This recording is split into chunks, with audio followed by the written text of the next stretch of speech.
विषयटी को पढ़ा संबल को आम इंग्राजी रे कौन कहवा ना रिसोर्सेस रिसोर्सेस बोलिकी कहुए संबल को।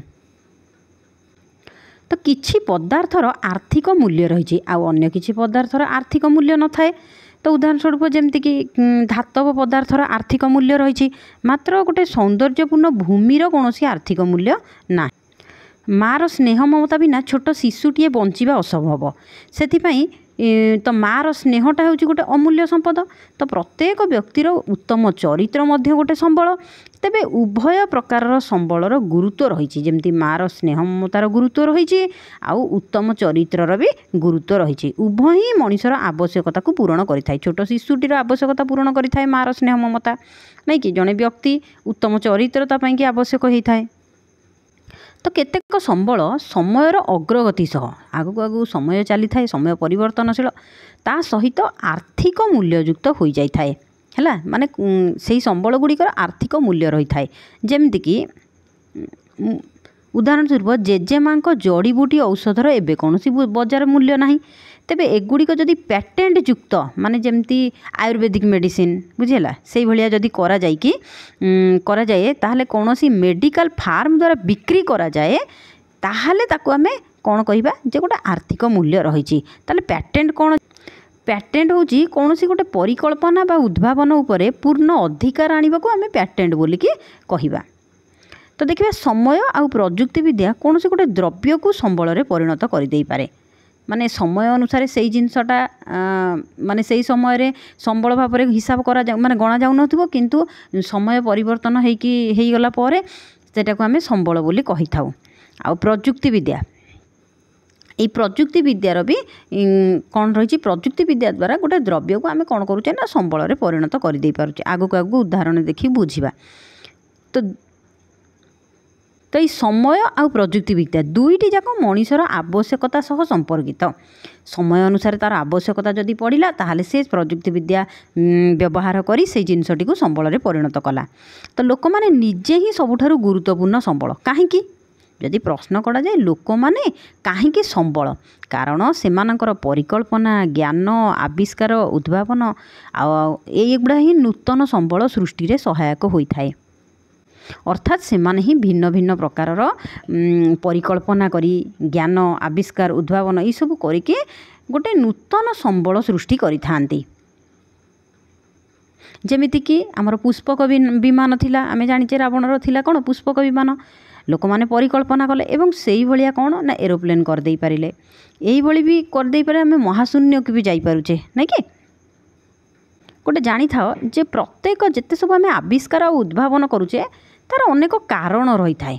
जेमिति कि नियार व्यवहार कहीं ना तार आविष्कार नियार आविष्कार कहीं करागला ना रोसई आ अन्य प्रक्रिया आविष्कार है रोसई करने कि नियार आविष्कार हो गला नहीं कि। तो सहीपरि चक्कर उद्भावन कौन है समय अनुसार परिवर्तन है ताकू परिवहन रे व्यवहार करागला अत्याधुनिक माने आधुनिक जुगरे ताकू माध्यम करिकी विकास रे सहायक है धीरे धीरे डेभलप है चक्कर उद्भावन होगा कारण परिवहन सुविधा होगला। तो प्रजुक्ति विद्या ही टेक्नोलोजी जो कह जाए प्रजुक्ति विद्या ही जल विद्युत शक्ति उत्पादन कला।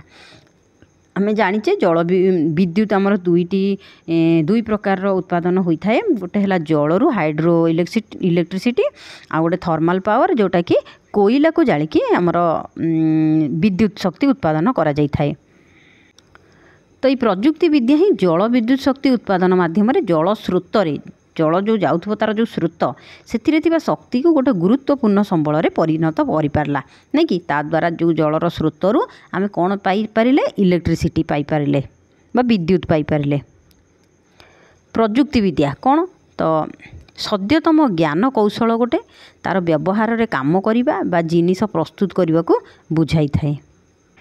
एठी गोटे माँ को तालिका दि जाइछि एथिरे को संबल गुड़िकर बजार मूल्य वर्तमान अच्छी आउ कहार नाही तमे देखिबो। तो संबल को भाग भाग करा जाइछि तार प्रकार भेद आमे देखिबा। साधारणतः समस्त संबल को जेमती देख क्लास रो पिला मानक मु कहबी उच्चता अनुसार ताको भाग भाग कर मु कहबी सेमानकर इंटेलिजेंस बुद्धिमत्ता अनुसार ताको भाग भाग कर। एठी ठीक सेही बळी संबलर प्रकार भेदर आमे देखिबा समस्त संबल को। तो प्राकृतिक ମାନବକୃତ ମାନବ ଶ୍ରେଣୀଭୁକ୍ତ ଏटा ହେଲା ତିନି प्रकार प्राकृतिक मानवकृत मानव श्रेणीभुक्त एमानक पुणी कौन कराजिबो भाग भाग कराजिबो प्राकृतिक संबल को भाग भाग कराजिबो मानवकृत संबल को भाग भाग कराजिबो। प्रथमे देखिबा प्राकृतिक संबल तो प्राकृतिक परिवेश मिलुथुबा प्राकृतिक परिवेश जो गुड़िक मिलता है तथा आवश्यक स्थले आम कौन कर डायरेक्ट भी व्यवहार करिपरिबा किंबा सामान्य किछि परिवर्तन करके व्यवहार करिपरिबा। तो पदार्थ बा जो जिनिस को जो प्रकृति मिलुथुबा जो जिनिस को आम कौन कर डायरेक्ट कि इनडायरेक्टली व्यवहार कर जो पदार्थ बा उपादान को व्यवहार कर से पदार्थ बा उपादान को आम कौन कही प्राकृतिक संबल बोली कही। तो श्वासक्रिया आम व्यवहार कर पवन सूर्य रश्मि नदी ह्रदर जल मृत्तिका खनिज पदार्थ ए सबू आम प्रकृति पाई तेणुक ये सबू गुड़ी को आम कौन कह प्राकृतिक संबल बोली कहवा। तो ये जो प्राकृतिक संबल गुड़िक देखिले एगुड़िक प्रकृतिर मुक्तदान स्वरूप सीधा सड़क व्यवहार उपयोगी होता है। आउ अन्य केतेक प्राकृतिक संपद को आम कौन कर ना व्यवहार पाई विभिन्न जंत्रपाति और प्रजुक्ति विद्यार आवश्यक पड़ता है तापर आम ताकू व्यवहार करिथाउ। तो ये प्राकृतिक संबल को विकास स्तर और व्यवहार अनुजाई भाग भाग करा जायछि उत्पत्ति अनुजाई गच्छित परिमाण अनुजाई केते परिमाण रही बंटन यही सब अनुजाई भाग भाग करा जायछि। विकास तथा व्यवहार दृष्टि ए विकास तथा व्यवहार दृष्टि संबल को दुई भाग विभक्त करागला गोटे है प्रकृत संबल आ गोटे है प्रच्छन्न संबल। प्रकृत संबल को एक्चुअल रिसोर्स कहा जाए आ प्रच्छन्न संबल को पोटेंशियल रिसोर्स बोलिकी कहा जाए। जो संबल गुड़िकर परिमाण बा मान केते परिमाणर अछि ताहा वर्तमान पर्यंत जना पड़िनी जे एतिकी परिमाणर अछि बोली सेगुड़ी को आमे प्रकृत संबल बोली कि कहबा एक्चुअल रिसोर्स बोली कहबा। वर्तमान एई संबल गुड़िकर व्यवहार करा जाउछि तेणु सेगुड़ी को विकसित संबल मध्य देख एगुड़ा एई प्रकृत संबलर मान परिमाण जना पड़िछि सेगुड़ी को प्रकृत संबल कह जाए है जो गुड़िक जना पड़ जाए। आ वर्तमान संबल गुड़िकर जो गुड़ा व्यवहार करा जाउछि ताकू विकसित संबल कह मन रखिबो। जो संबल गुड़िकर परिमाण बा मान जना पड़िछि ताकू कह प्रकृत संबल आउ जो गुड़िक आमे व्यवहार करूछे ताकू आमे विकसित संबल बोली कहबा। तो छोटनागपुर मालभूमि अंचल थिबा धातव खनिज द्रव्य तालचेर अंचल कोईला आउ उपकूलवर्ती समतल भूमिर उर्वर मृत्तिका एगुड़िक सब प्रकृत संबल एक्चुअल संबल। अर्थात ये जो संबल गुड़िक खनिज द्रव्य तापरे तालचेर जो कोईला तापरे उपकूलवर्ती जो समतल भूमि यार परिमाण आम जानीचे जे केते परिमाण एटा अच्छी से याकू प्रकृत संबल बोली कहगला। जो संबल गुड़िकर सठिक परिमाण मान जना नाही वर्तमान सुधा आम जाने केते परिमाण अच्छी एबे सुधा व्यवहार रे सेगुड़िक भी लगी नाही सेगुड़ी को आम प्रच्छन्न संबल बोली कहबा पोटेंशियल रिसोर्स बोली कहबा। तो एगुड़ी को भविष्य में व्यवहार करा जाई पारे है। तो वर्तमान उपलब्धि प्रजुक्ति विद्या द्वारा आमर जो टेक्नोलोजी आम पाखे अच्छी यहीपरी संबल को सहजरे व्यवहार उपयोगी करि हेउ नाही है तापाई आउ टिके एडवांस टेक्नोलोजी दरकार एडवांस टेक्नोलोजी दरकार से देख गोटे उदाहरण है लद्दाख रे थिबा यूरानियम लद्दाख रे गोटे लद्दाख रे मिलिबो कौन यूरानियम ये गोटे प्रच्छन्न संबल माने अच्छी ताको आमे व्यवहार योग्य करि पारि नाही किंतु भविष्य रे जदि दरकार पड़िला ताहाले आमे ताको व्यवहार करिबा तेणु करी याको प्रच्छन्न संबल बोली कहगला। सेहीपरि जमती समुद्र जल रे द्रवीभूत होइकि हजार हजार टन रो सुना रूपा आदि मूल्यवान धातु को एथिरु अलगा करी व्यवहार उपयोगी करिवार ज्ञान कौशल एबे सुधा विकसित होइनी। आमे जानिचे जे समुद्र पानी रे कोन टन टन सुना रूपा सब मूल्यवान तादरे द्रवीभूत होइकि मिसिकिरी अछि सेई जल रे किंतु आमर टेक्नोलोजी ज्ञान कौशल एते डेभलप हेइनी सेइथिरु ए मूल्यवान धातु गुडी को अलगा करिवार तेणु ये भी गोटे प्रच्छन्न संबल। आमे जानिचे उपकूलवर्ती एरिया गुड़िक कौन हो बहुत जोरे पवन चली थाए तो बेगशाली पवन 200 वर्ष पूर्वे गोटे प्रच्छन्न संबल थिला अर्थात ताको व्यवहार करा जाई पारु नथिला। तेणुक देख आमे आरंभरू पढ़ीचे समय कौन करिथाए समय कौन करिथाए जे संबल को परिणत माने गोटे जिनिस को जोटा कि संबल हेई नथिबो किंतु ताको संबल रे परिणत कर दिए। देख बेगशाली पवन बहुत जोर रे पवन बहुत थाए किंतु पूर्व जुगरे सेटा प्रच्छन्न संबल थिला अर्थात व्यवहार करा जाउ नथिला किंतु एबे एहा प्रकृत संबल श्रेणीभुक्त कहीं कारण पवन कल द्वारा शक्ति उत्पादन करिवारे नेदरलैंड गोटे अग्रणी देश जी कि पवन कल द्वारा शक्ति उत्पादन करुछि। तो आम देशर गुजरात उपकूल ମୁଁ କହିଲି ଉପକୂଳ ଏରିଆ ଗୁଡ଼ାକରେ ବେଶୀ ଜୋରରେ ପବନ ହେଇଥାଏ। ତ ଗୁଜୁରାଟ ଉପକୂଳ, ଆଉ ଗୁଜୁରାଟ ଗୋଟେ ରାଜ୍ୟ ଯାହାର ଉପକୂଳ ଏରିଆ ଆମ ଭାରତରେ ସବୁଠାରୁ ଅଧିକ ମନେ ରଖିଥାଅ।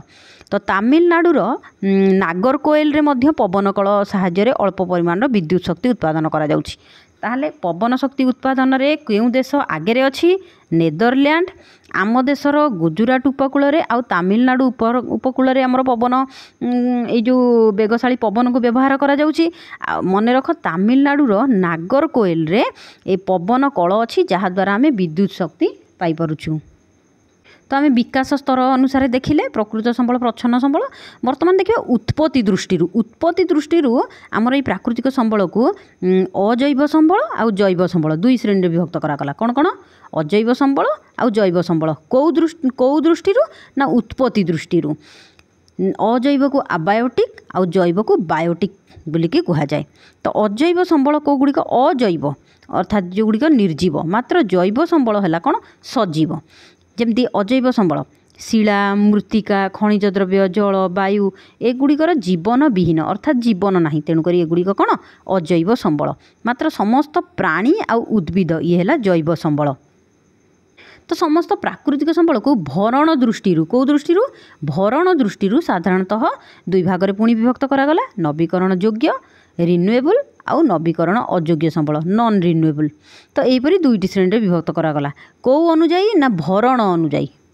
ଭରଣ କ'ଣ? ମାନେ ତାକୁ ବ୍ୟବହାର କଲେ ସେ ପୁଣି ଭରି ହେଇଯିବ। ତ ନବୀକରଣ ଯୋଗ୍ୟ ସମ୍ବଳ ଗୁଡ଼ିକ ଶୀଘ୍ର ଭରଣା ହୋଇଯାଇଥାଏ। ନବୀକରଣ ଯୋଗ୍ୟ ଅର୍ଥାତ୍ ଆମେ ତାକୁ ବ୍ୟବହାର କଲେ ପୁଣି ଭରଣା ହେଇଯିବ ତାର ବହୁତ ଜଲ୍ଦି।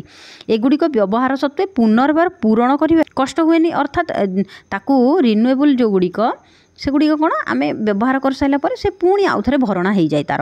ତ ଏ ପ୍ରକାର ସମ୍ବଳ ମଧ୍ୟରୁ କେତେକ ଅସରନ୍ତି, ତାକୁ ବି ଆମେ ତାକୁ ଅସରନ୍ତି ବି କହିପାରିବା, ଅର୍ଥାତ୍ ଆମେ ବ୍ୟବହାର କରିବା ସେ ପୁଣି ଭରଣା ହେଇଯିବ। ଏବଂ ମନୁଷ୍ୟର କାର୍ଯ୍ୟକଳାପ ଦ୍ୱାରା ଏଇଟା ପ୍ରଭାବିତ ହୁଅନ୍ତି ନାହିଁ। ଯେମିତିକି ସୌର ଆଉ ପବନ ଶକ୍ତି, ତାକୁ ଆମେ ଯେତେ ବ୍ୟବହାର କଲେ କିଛି ପ୍ରଭାବ ପଡ଼ିବନି। ତେବେ ଜଳ, ମୃତ୍ତିକା ତଥା ଜଙ୍ଗଲ ଭଳି ସମ୍ବଳ ଗୁଡ଼ିକର ଦୁରୁପଯୋଗ ଫଳରେ ଏଗୁଡ଼ିକର ପରିମାଣ ବା ଭଣ୍ଡାର ହ୍ରାସ ପାଇଯାଉଛି। ଅର୍ଥାତ୍ ମୃତ୍ତିକା, ଜଙ୍ଗଲ, ଜଳ ଏଗୁଡ଼ିକୁ ଆମେ ଯେତେ ଅଧିକା ପରିମାଣରେ ବ୍ୟବହାର କରୁଛେ ଏଗୁଡ଼ିକର ପରିମାଣ ଧୀରେ ଧୀରେ କ'ଣ ହେଉଛି? ହ୍ରାସ ପାଉଛି, କମି ଯାଉଛି। ତ ଜଳ ଗୋଟେ ଅସରନ୍ତି ନବୀକରଣ ଯୋଗ୍ୟ ସମ୍ବଳ ବୋଲି ଜଣାପଡ଼େ। ଆମକୁ କ'ଣ ହୁଏ? ଏଇଟା ଜଣାପଡ଼େ, କିନ୍ତୁ ଆମେ ବ୍ୟବହାର କରିବା କେଉଁ ଜଳ? ଯେଉଁଗୁଡ଼ିକ ବ୍ୟବହାର ଯୋଗ୍ୟ।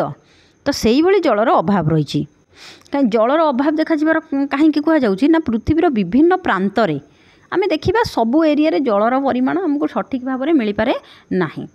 ତ ଜଳ କମ୍ ରହିଛି, ସେଥିପାଇଁ କି ଜଳର ଉତ୍ସ ସବୁ ଶୁଖିଯାଏ। ଜଳର ଉତ୍ସ ଅର୍ଥାତ୍ ଯେଉଁଠୁ ଆମେ ଜଳ ପାଇଥାଉ, କୂଅ, ପୋଖରୀ ଏସବୁ ଯାହା ବି କହିପାରିବା। ତ ମୁଖ୍ୟ ସମସ୍ୟା ଏଇଗୁଡ଼ିକ। ତେଣୁକରି କୁହାଯାଉଛି ଯେ ଜଳ ଗୋଟିଏ ଅସରନ୍ତି ସମ୍ବଳ ନୁହେଁ, ତାହାକୁ ଯଦି ଆମେ ଠିକ୍ ଭାବରେ ବ୍ୟବହାର କରିବା ନାହିଁ ତାହା ବି ଦିନେ ନା ଦିନେ ଅଭାବ ପଡ଼ିଯିବ। ତାପରେ ଦେଖ ଇଏ ହେଲା ନବୀକରଣ ଯୋଗ୍ୟ ଅର୍ଥାତ୍ ନୂଆ ପୁଣି ତିଆରି ହେଇଯିବ, ବୁଝିଲେ, ଭରଣ ହେଇଯିବ। ନବୀକରଣ ଅଯୋଗ୍ୟ ଯେଉଁଗୁଡ଼ିକ କ'ଣ? ଯାହାର ଭଣ୍ଡାର ସୀମିତ, ମାନେ କମ୍ ପରିମାଣରେ ଅଛି। ତ ଆମର ବ୍ୟବହାର ଯୋଗୁଁ ସମ୍ବଳର ପରିମାଣ ହ୍ରାସ ପାଇଲେ ବା ସରିଗଲେ ପୁନର୍ବାର ଭରଣା ହେବ, କିନ୍ତୁ ହଜାର ହଜାର ବର୍ଷ ଲାଗିବ, ବୁଝିହେଲା। ତେଣୁକରି ହଜାର ବର୍ଷ ଜଣେ ଅପେକ୍ଷା କରିବ କି ତାକୁ ଭରଣା ହେବା ପାଇଁକି? ତ ମଣିଷର ଜୀବନ କାଳ ତୁଳନାରେ ଭରଣା ସମୟ ବେଶ୍ ଅଧିକ ହୋଇଥିବାରୁ ଏଗୁଡ଼ିକୁ ନବୀକରଣ ଅଯୋଗ୍ୟ ସମ୍ବଳ କୁହାଯାଏ। ଦେଖ, ଯଦି କହିବା ଆମେ କୋଇଲା, ପେଟ୍ରୋଲିୟମ, ପ୍ରାକୃତିକ ଗ୍ୟାସ୍ ଏଗୁଡ଼ିକ ତ ଭରଣା ହେଇଯିବ, କିନ୍ତୁ ହଜାର ହଜାର ବର୍ଷ ଲାଗିବ ଭରଣା ହେବା ପାଇଁ। ସେଥିପାଇଁ ଏଗୁଡ଼ିକୁ ନବୀକରଣ ଅଯୋଗ୍ୟ ସମ୍ବଳ ବୋଲି କୁହାଗଲା। ତାପରେ ଆମେ ଦେଖିବା ପ୍ରାକୃତିକ ସମ୍ବଳକୁ ବଣ୍ଟନ ଦୃଷ୍ଟିରୁ ସମ୍ବଳକୁ ଭିନ୍ନ ଭିନ୍ନ ଭାବରେ ବିଭକ୍ତ କରାଯାଇଛି। କେଉଁ ଦୃଷ୍ଟିରୁ? ବଣ୍ଟନ ଦୃଷ୍ଟିରୁ। ଗୋଟେ ହେଲା ସର୍ବବ୍ୟାପୀ, ସବୁଆଡ଼େ ଅଛି, ଯେଉଁଟାକୁ ୟୁବିକ୍ୟୁଟସ୍ ବୋଲି କୁହାଗଲା, ଆଉ ସ୍ଥାନୀୟ ଯେଉଁଟାକି ଲୋକାଲାଇଜ୍ଡ ବୋଲିକି କୁହାଗଲା। ତ ଏହିପରି ଦୁଇଟି ଶ୍ରେଣୀରେ ବିଭକ୍ତ କରାଗଲା। କେଉଁ ଦୃଷ୍ଟିରୁ? ମନେ ରଖ, ବଣ୍ଟନ ଦୃଷ୍ଟିରୁ। ତ କେତେକ ସମ୍ବଳ ଭୂପୃଷ୍ଠରେ ସବୁଠାରେ ମିଳିଥାଏ, ଆମେ ଯେଉଁଠି ବି ଦେଖିବା ସେଇଠି ସେ ସମ୍ବଳଟା ମିଳିଯିବ। ସେଥିପାଇଁ ଏଗୁଡ଼ିକୁ ସର୍ବବ୍ୟାପୀ ସମ୍ବଳ କୁହାଗଲା। ଆମେ ଯେମିତି ଶ୍ୱାସକ୍ରିୟାରେ ବ୍ୟବହାର କରୁଥିବା ବାୟୁ ଆମେ ସବୁଠି ପାଇପାରିବା, ସର୍ବବ୍ୟାପୀ ସମ୍ବଳ ଇଏ। କିନ୍ତୁ ଅଧିକାଂଶ ସମ୍ବଳ ଭୂପୃଷ୍ଠର ନିର୍ଦ୍ଦିଷ୍ଟ ସ୍ଥାନରେ ମିଳିଥାଏ, ସବୁଆଡ଼େ ମିଳେ ନାହିଁ। ଯେମିତିକି ତମ୍ବା, ଲୁହା, ସୁନା, ରୂପା ଏଗୁଡ଼ିକ ସବୁ ଖଣିଜ ଦ୍ରବ୍ୟ ସବୁଆଡ଼େ ମିଳେନି, ଗୋଟେ ନିର୍ଦ୍ଦିଷ୍ଟ ସ୍ଥାନରେ ମିଳିଥାଏ। ତେଣୁକରି ୟାକୁ ଆମେ ସ୍ଥାନୀୟ ସମ୍ବଳ ବୋଲିକି କହିଥାଉ। ତ ଆମେ ଯେଉଁ ସ୍ଥାନୀୟ ସମ୍ବଳ ପଢ଼ିଲେ ମାନେ ନିର୍ଦ୍ଦିଷ୍ଟ ସ୍ଥାନରେ ମିଳିଥାଏ। ପ୍ରାକୃତିକ ସମ୍ବଳର ବିତରଣ, ତାର ମାନେ ପ୍ରାକୃତିକ ସମ୍ବଳ କେଉଁଠି କେତେ ପରିମାଣରେ ରହିଥାଏ ତାର ବିତରଣଟା ଭୂମି ରୂପ, ଜଳବାୟୁ, ସମୁଦ୍ର ପତନରୁ କେତେ ଉଚ୍ଚରେ ଅଛି ତାର କେତେକ ଭୌତିକ କାରଣ ଉପରେ ନିର୍ଭର କରିଥାଏ। ତ ସ୍ଥାନରୁ ସ୍ଥାନକୁ ଗୋଟେ ସ୍ଥାନରୁ ଆଉ ଗୋଟେ ସ୍ଥାନକୁ এই କାରଣଗୁଡ଼ିକ ମଧ୍ୟରେ ଥିବା ପ୍ରଭେଦ ହିଁ ଭୂପୃଷ୍ଠରେ ସମ୍ବଳ ବଣ୍ଟନରେ ଅସମାନତା ହେଇଥାଏ। ଅର୍ଥାତ୍ ଯେଉଁଠି ବହୁତ ଜୋରେ ଗରମ ହେଉଥିବ ସେଠି ନିଶ୍ଚିତ ଭାବରେ ଜଳର ଅଭାବ ରହିବ। ଆମେ ଆରମ୍ଭରେ ପଢ଼ିଥିଲେ ସମ୍ବଳ ହେଲା 3 ଭାଗରେ ବିଭକ୍ତ, ପ୍ରାକୃତିକ ସମ୍ବଳ, ମାନବକୃତ ସମ୍ବଳ ଆଉ ମାନବ ନିଜେ ଗୋଟେ ସମ୍ବଳ। ପ୍ରାକୃତିକ ସମ୍ବଳ ତାର ଭାଗ ଭାଗ କରିକିରି ପଢ଼ିଥିଲେ। ବର୍ତ୍ତମାନ ଆମେ ମାନବକୃତ ସମ୍ବଳ ପଢ଼ିବା। ତ କେତେକ ପ୍ରାକୃତିକ ପଦାର୍ଥକୁ ପ୍ରତ୍ୟକ୍ଷ ଭାବେ ବ୍ୟବହାର କରିବା ସମ୍ଭବ ନୁହେଁ, ମାନେ ଡାଇରେକ୍ଟ ସେ ପ୍ରାକୃତିକ ସମ୍ବଳକୁ ଆମେ ବ୍ୟବହାର କରିପାରୁ ନାହୁଁ। ତ এই ପ୍ରାକୃତିକ ସମ୍ବଳ ଗୁଡ଼ିକ ରୂପ ଗୁଣରେ ପରିବର୍ତ୍ତନ ହେଲା ପରେ ତାକୁ ଯାଇକି ସମ୍ବଳରେ ପରିଣତ ହୋଇଥାନ୍ତି। ମଣିଷ ଲୁହା ପଥରରୁ ଲୁହା ବାହାର କରିବା ଜାଣିବା ପରେ ହିଁ ଏହା ଏହି ସମ୍ବଳରେ ପରିଣତ ହେଲା। ତ ପ୍ରାକୃତିକ ସମ୍ବଳକୁ ବ୍ୟବହାର କରି ମଣିଷ ଅଟ୍ଟାଳିକା, ସେତୁ, ରାସ୍ତାଘାଟ, ଯନ୍ତ୍ରପାତି, ଯାନବାହନ ଏସବୁ ତିଆରି କରିଦେଲା। ମାନେ ପ୍ରାକୃତିକ ସମ୍ପଦ କେଉଁଟା, ପ୍ରାକୃତିକ ସମ୍ବଳ କେଉଁଟା ଆସିଗଲା ଯେତେବେଳେ ଧାତୁର ବ୍ୟବହାର ହୋଇଗଲା, ଲୁହା ଆମେ ସମ୍ବଳ ଦେଖିଥିଲେ ପ୍ରାକୃତିକ ସମ୍ବଳ। ସେତେବେଳେ ଯାଇ ତାକୁ କ'ଣ କରାଗଲା ନା ଅଟ୍ଟାଳିକା ତିଆରି କରାଗଲା, ମାନେ ବିଲ୍ଡିଂ ସବୁ ତିଆରି କଲା, ସେତୁ, ରାସ୍ତାଘାଟ, ଯନ୍ତ୍ରପାତି, ଯାନବାହନ ଏସବୁ ତିଆରି କରାଗଲା। ସୁତରାଂ ଏଗୁଡ଼ିକୁ ଆମେ କ'ଣ କହିବା, ମାନବକୃତ ସମ୍ବଳ ବୋଲି କହିବା। ଏପରିକି ପ୍ରଯୁକ୍ତି ବିଦ୍ୟା ମଧ୍ୟ ଗୋଟେ ମାନବକୃତ ସମ୍ବଳ, ଟେକ୍ନୋଲୋଜି ଯେଉଁଟାକି ମାନବକୃତ, ମାନବ ତାକୁ କରିଥିଲା। ତାହେଲେ ଆମେ କ'ଣ ଜାଣିଲେ, ତାହେଲେ ଆମ ଭଳି ଲୋକ ହିଁ ପ୍ରାକୃତିକ ପଦାର୍ଥର ବ୍ୟବହାରରେ ପ୍ରାକୃତିକ ପଦାର୍ଥକୁ ବ୍ୟବହାର କରି ମାନବକୃତ ସମ୍ବଳ ପ୍ରସ୍ତୁତ କରିଥାନ୍ତି।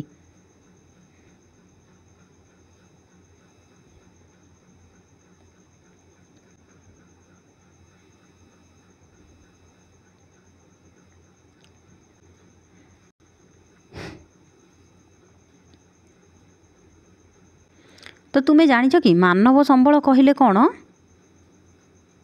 ମାନବ ସମ୍ବଳ କହିଲେ ଜନସଂଖ୍ୟା ତଥା ଲୋକଙ୍କ ଶାରୀରିକ ଓ ମାନସିକ ଦକ୍ଷତାକୁ ବୁଝାଏ। ମଣିଷକୁ ସମ୍ବଳ ଭାବେ ଗ୍ରହଣ କରିବାରେ ଭିନ୍ନ ମତ ଗୋଟେ ରହିଛି। ତେବେ ଭୌତିକ ସମ୍ବଳକୁ ମୂଲ୍ୟବାନ ସମ୍ବଳରେ ରୂପାନ୍ତରିତ କରିବାରେ ମାନବ ଦକ୍ଷତାର ଭୂମିକା ଅନସ୍ୱୀକାର୍ଯ୍ୟ। ଅର୍ଥାତ୍ ଗୋଟେ ସମ୍ବଳକୁ ମାନେ ଗୋଟେ ଯେକୌଣସି ବସ୍ତୁକୁ ସମ୍ବଳରେ କିଏ ପରିଣତ କରିଥାଏ, ମାନବ ପରିଣତ କରିଥାଏ। ପିଲାମାନେ କେବଳ ଆମେ ପଢ଼ିବା ନାହିଁ, ପଢ଼ିକିରି ଟିକେ ଚିନ୍ତା କରିବ ଯେ ମଣିଷ ଯଦି ପରସ୍ପର ଉପରେ ତ ନିର୍ଭରଶୀଳ। କୃଷକ ସମସ୍ତଙ୍କ ପାଇଁ ଖାଦ୍ୟ ଯୋଗାଏ। ବୈଜ୍ଞାନିକମାନେ ବିଭିନ୍ନ କୃଷି ସମସ୍ୟା ସମାଧାନ କରିବା ଯୋଗୁଁ କୃଷି ଉତ୍ପାଦନ ବୃଦ୍ଧି ପାଏ। ଫଳତଃ ମରୁଡ଼ି ଜନିତ ଶସ୍ୟ ହାନିରୁ ରକ୍ଷା ପାଇଥାଏ କିଏ? କୃଷକ, ଅର୍ଥାତ୍ ସମସ୍ତେ। ଧାରଣୀୟ ବିକାଶ କ'ଣ ଜାଣିଛ ପିଲାମାନେ? ତ এই ଯେଉଁ ସମ୍ବଳ କଥା ପଢ଼ିଲେ, ସମ୍ବଳର ଉପଯୁକ୍ତ ବ୍ୟବହାର ଠିକ୍ ଭାବରେ ତାକୁ ବ୍ୟବହାର କରିବା ଦ୍ୱାରା ବର୍ତ୍ତମାନର ଆବଶ୍ୟକତା ପୂରଣ ସହ ପିଢ଼ି ପରେ ପିଢ଼ି ଭବିଷ୍ୟତ ବଂଶଧରଙ୍କ ପାଇଁ, ଦେଖ ନିଜେ ବ୍ୟବହାର କରିବ ପୁଣି ଭବିଷ୍ୟତରେ ବଂଶଧରଙ୍କ ପାଇଁ ସମ୍ବଳର ଅଭାବ ନ ରହିବା ପ୍ରତି ଯତ୍ନବାନ ହେବାକୁ ଧାରଣୀୟ ବିକାଶ ବୋଲି କୁହାଯାଏ। ଅର୍ଥାତ୍ ଆମେ ଏଇଭଳି ଉପଯୁକ୍ତ ଭାବରେ ବ୍ୟବହାର କରିବା ଯେମିତି ଆମର ଆଗାମୀ ବଂଶଧର, ଆଗାମୀ ପିଢ଼ି ତାକୁ ବ୍ୟବହାର କରିପାରିବେ। ଏଠି ଆଉ ଗୋଟେ ପ୍ରଶ୍ନ ଆସିବ ଯେ ସମ୍ବଳ ସଂରକ୍ଷଣ କହିଲେ କ'ଣ ବୁଝ? ସମ୍ବଳର ସଯତ୍ନ ବିନିଯୋଗ, ଠିକ୍ ଭାବରେ ତାକୁ ବିନିଯୋଗ କରିବା ତଥା ନବୀକରଣ ପାଇଁ ଯଥେଷ୍ଟ ସମୟ ଦେବାକୁ ସମ୍ବଳ ସଂରକ୍ଷଣ ବୋଲି କୁହାଯାଇଥାଏ। ପୁଣି ଆଉ ଗୋଟେ ପ୍ରଶ୍ନ ଆସିଗଲା, ଏଇଠି ଦେଖ, ଏଇଠି ତ ବକ୍ସରେ ଆମେ ପଢ଼ିଲେ ଧାରଣୀୟ ବିକାଶ କହିଲେ କ'ଣ ବୁଝାଯାଏ ବା ତାକୁ ଇଂରାଜୀରେ ସଷ୍ଟେନେବଲ୍ ଡେଭଲପମେଣ୍ଟ ବୋଲି କୁହାଯାଏ। ତ ସମ୍ବଳ ବିନିଯୋଗର ଆବଶ୍ୟକତା ତଥା ଆଗାମୀ ପିଢ଼ି ପାଇଁ ସେଗୁଡ଼ିକର ସଂରକ୍ଷଣ ମଧ୍ୟରେ ସନ୍ତୁଳନ ରକ୍ଷା କରିବାକୁ ଧାରଣୀୟ ବିକାଶ ବୋଲି କୁହାଯାଇଥାଏ। ଦେଖ ସମ୍ବଳ ସଂରକ୍ଷଣ ବିଭିନ୍ନ ଉପାୟରେ କରାଯାଇପାରେ। ଯେମିତିକି 1 ବ୍ୟବହାର ହ୍ରାସ, କମ୍ ତାକୁ ବ୍ୟବହାର କରିବା। ପୁନଃ ଚକ୍ରୀକରଣ, ମାନେ ତାକୁ ଆଉଥରେ ବ୍ୟବହାର ଯୋଗ୍ୟ କରିବା। ପୁନଃ ବ୍ୟବହାର ମାଧ୍ୟମରେ ଆମେ ସମସ୍ତ ସମ୍ବଳ ସଂରକ୍ଷଣରେ ସହଯୋଗ କରିପାରିବା। ତାକୁ ଆଉଥରେ ପୁଣି ବ୍ୟବହାର କରିପାରିବା। ଆମ ପ୍ରତ୍ୟେକଙ୍କ ଜୀବନ ପରସ୍ପର ସହ ସମ୍ବନ୍ଧିତ ହୋଇଥିବାରୁ ଏହାର ଯଥେଷ୍ଟ ଗୁରୁତ୍ୱ ରହିଛି। ଅର୍ଥାତ୍ ପରସ୍ପରଙ୍କ ଜୀବନ ସହିତ ସଂଶ୍ଳିଷ୍ଟ, ତେଣୁକରି ତା'ର ସଂରକ୍ଷଣ ନିହାତି ଜରୁରୀ। ଧାରଣୀୟ ବିକାଶର କେତେକ ବିଶେଷତା ଆମେ ଦେଖିବା। ତ ଦୁନିଆର ସମସ୍ତ ଜୀବଜନ୍ତୁଙ୍କ ପ୍ରତି ସମ୍ମାନ ଓ ଯତ୍ନ କରିବା, ମଣିଷର ଜୀବନ ମାନରେ ଉନ୍ନତି କରିବା, ଆମର ଜୀବନର ମାନକୁ ଉନ୍ନତି କରିବା, ପୃଥିବୀର ସାମର୍ଥ୍ୟ ଆଉ ବିବିଧତାର ସଂରକ୍ଷଣ କରିବା, ପ୍ରାକୃତିକ ସମ୍ପଦର ଅବକ୍ଷୟ ଯଥାସମ୍ଭବ ହ୍ରାସ କରିବା। ଯେଉଁ ପ୍ରାକୃତିକ ସମ୍ପଦ ଗୁଡ଼ିକ ତାକୁ କେମିତି ଅବକ୍ଷୟ ହେବ ନାହିଁ ସେଗୁଡ଼ିକ ପ୍ରତି ଯତ୍ନଶୀଳ ହେବା। ଆମର ପରିବେଶ ପ୍ରତି ବ୍ୟକ୍ତିଗତ ଆଭିମୁଖ୍ୟ ଓ ବ୍ୟବହାରରେ ପରିବର୍ତ୍ତନ ଆଣିବା, ବିଭିନ୍ନ ଅଞ୍ଚଳବାସୀଙ୍କୁ ସେମାନଙ୍କ ପରିବେଶ ପ୍ରତି ଯତ୍ନବାନ ହେବାକୁ ସଚେତନ କରାଇବା। ତ ଆମର ପରିବେଶରେ କେତେକ ଉପାଦାନ ରହିଛି ଯାହାକି ଜୀବନ ରକ୍ଷାକାରୀ, ଅର୍ଥାତ୍ ମଣିଷର ଜୀବନକୁ ରକ୍ଷା କରିଦେଇଥାଏ, ମାନେ ପ୍ରତ୍ୟେକ ଜୀବଜନ୍ତୁଙ୍କର ଜୀବନକୁ ବି ରକ୍ଷା କରିଦେଇଥାଏ ହେଲା। ତ ସେଇଗୁଡ଼ିକର କ'ଣ ପରିଚାଳନା ଆଉ ରକ୍ଷଣାବେକ୍ଷଣ ଆମେ କରିବା ଦରକାର। ପ୍ରତିଟି ନବୀକରଣ ଯୋଗ୍ୟ ସମ୍ବଳର ଧାରଣୀୟ ବ୍ୟବହାର, ଅର୍ଥାତ୍ ଯେଉଁଗୁଡ଼ିକ ନବୀକରଣ ଯୋଗ୍ୟ ତାକୁ ଆମେ ବ୍ୟବହାର କରିବା। ଜୈବ ବିବିଧତାର ସଂରକ୍ଷଣ କରିବା। ପ୍ରାକୃତିକ ପରିବେଶର ଅତି କମ୍ ବିନଷ୍ଟୀକରଣ, ମାନେ ବେଶୀ ନଷ୍ଟ କରିବାନି ପ୍ରାକୃତିକ ପରିବେଶକୁ। ବିନଷ୍ଟୀକରଣ ଦିଗଗୁଡ଼ିକ ପ୍ରତି ଉପଯୁକ୍ତ ଧ୍ୟାନ ଦେଇ ଆମକୁ ନିଶ୍ଚିତ ରହିବାକୁ ପଡ଼ିବ, ଅର୍ଥାତ୍ ଆମେ ସଚେତନ ହେବା ହେଲା, ଅଯଥାରେ ସମ୍ବଳ ଗୁଡ଼ିକୁ ନଷ୍ଟ କରିବା ନାହିଁ। ଆଉ ଖାସ୍ କରିକି କେଉଁ ସମ୍ବଳ ଗୁଡ଼ିକୁ? ପ୍ରାକୃତିକ ସମ୍ବଳ ଗୁଡ଼ିକୁ ଯେଉଁଗୁଡ଼ିକର ଭରଣ ସାଙ୍ଗେ ସାଙ୍ଗେ ହେଇପାରିବ ନାହିଁ, ମାନେ ନବୀକରଣ ଅଯୋଗ୍ୟ ଯେଉଁଗୁଡ଼ିକ। କିନ୍ତୁ ଯେଉଁଗୁଡ଼ିକ ନବୀକରଣ ଯୋଗ୍ୟ ଯେମିତି ସୌରଶକ୍ତି, ପବନ ଶକ୍ତି, ତାକୁ ଆମେ ଅଧିକ ମାତ୍ରାରେ ବ୍ୟବହାର କରିବା।